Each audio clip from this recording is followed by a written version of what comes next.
रतनपुर गांव में गोपाल नाम का एक लड़का अपनी मां सावित्री के साथ रहता था। गोपाल के पिता की मृत्यु उसके बचपन में ही हो गई थी। गोपाल को उसकी मां ने ही अकेले पाल पोस कर बड़ा किया था। गोपाल स्वभाव से बहुत ही भोला और नासमझ था। सावित्री को हर समय यही चिंता लगी रहती थी कि कहीं गोपाल का भोलापन उसके लिए कोई समस्या खड़ी न कर दे।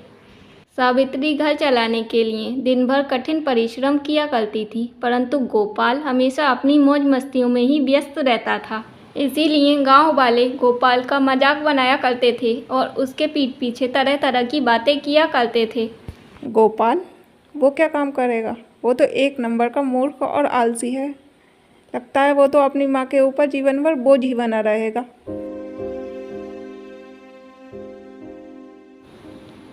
सावित्री यह बातें सुनकर बहुत दुखी हुआ करती थी, परंतु वह जानती थी कि उसका बेटा एक दिन जीवन में ज़रूर सफल होगा।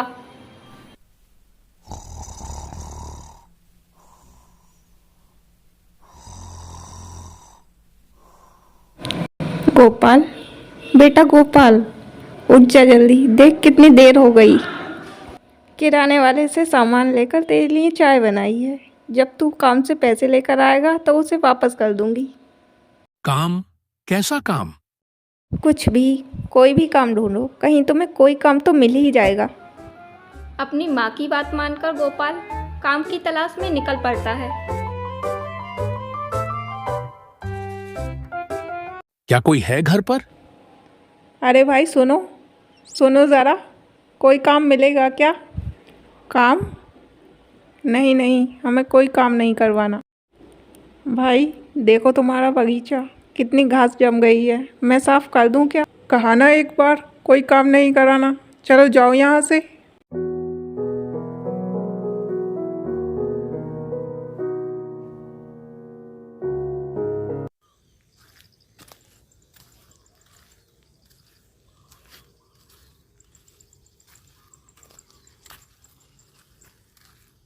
भाई, तुम किसी कुएं साफ करने वाले को जानते हो क्या? उस आदमी से पूछो।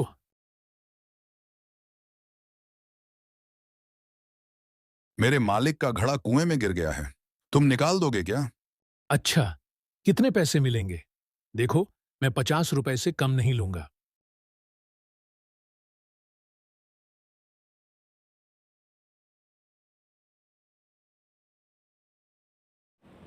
अरे कोई मिला? जी, ये है।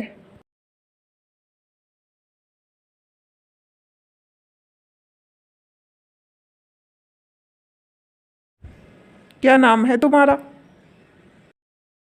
जी, गोपाल। अच्छा ठीक है, चलो कुएं से घड़ा निकालो।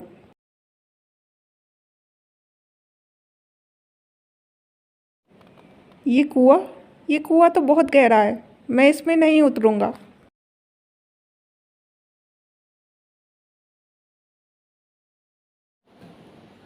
नहीं उतरूंगा? ये तुम क्या कह रहे हो? अगर तुम्हें कुछ और पैसे चाहिए तो बताओ, ये घड़ा हमारे लिए बहुत कीमती है।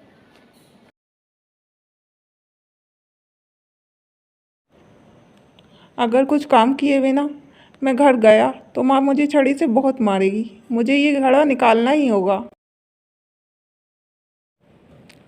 मैं इसके पूरे 100 रुपये लूँगा। 100 रुपये?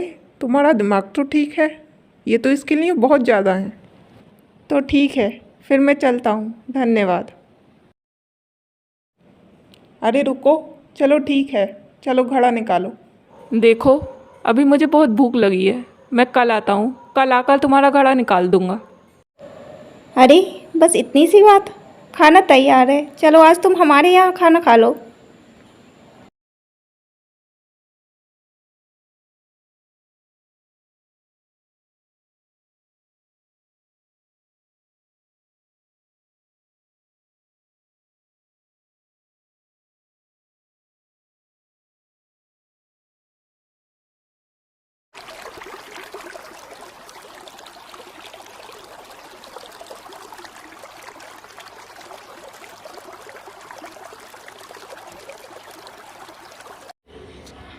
गोपाल हिम्मत करके कुएं में उतर ही जाता है और घड़े को ढूंढ लेता है और उसे लाकर व्यापारी को दे देता है।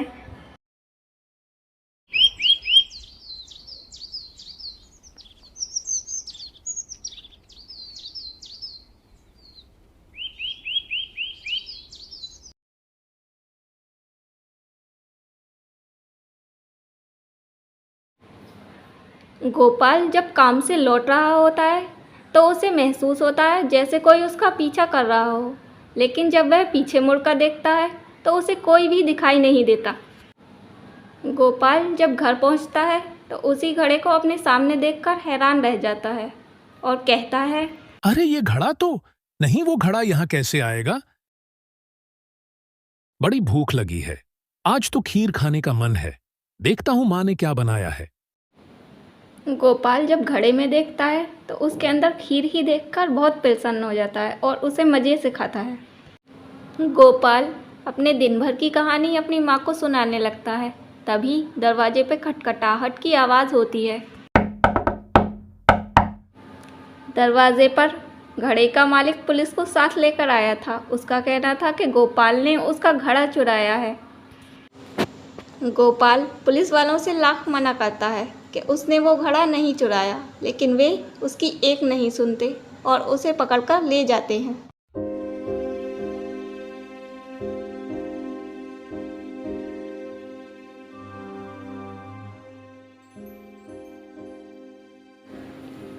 घड़े का मालिक घड़े को अपने साथ ले जाता है और घर जाकर अपनी पत्नी को देने लगता है। जैसे ही उसकी पत्नी घड़े को लेने के लिए हाथ बढ़ाती है, वैसे ही वह गायब हो जाता है।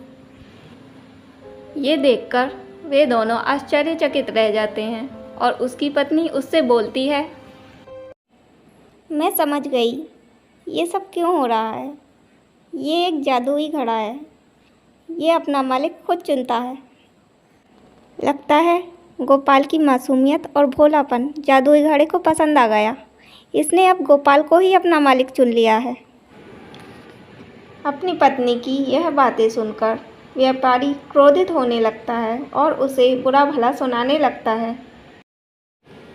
व्यापारी किसी भी कीमत पर घड़े को पाना चाहता था, इसलिए वह कुछ लोगों को पैसे देकर गोपाल को मारने की योजना बनाता है।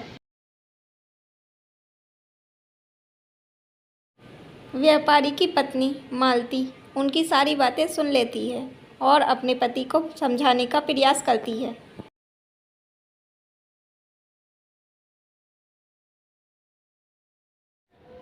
दरअसल व्यापारी की पत्नी मालती एक सच्चे दिल की दयालु औरत थी। उसके इसी स्वभाव के कारण बरसों पहले घड़ा उसके पास आया था। घड़े की शक्तियों को पता किसी प्रकार व्यापारी को लग जाता है और वह मालती से विवाह कर लेता है। समय बीतने के साथ साथ व्यापारी के मन का लालच बढ़ता चला जाता है और वह मालती के जरिए घड़े की शक्तियों का दुरुपयोग करने लगता है। मालती यह सोच सोचकर बहुत दुखी रहने लगती है और एक दिन खुद ही घड़े को कुएं में फेंक देती है। आज व्यापारी क्रोध में यह सारी सच्चाई मालती को खुद ही बोल देता है। मालती यह सारी बातें सुनकर बहुत दुखी हो जाती है और अपने पति का घर छोड़ने का फैसला करती है।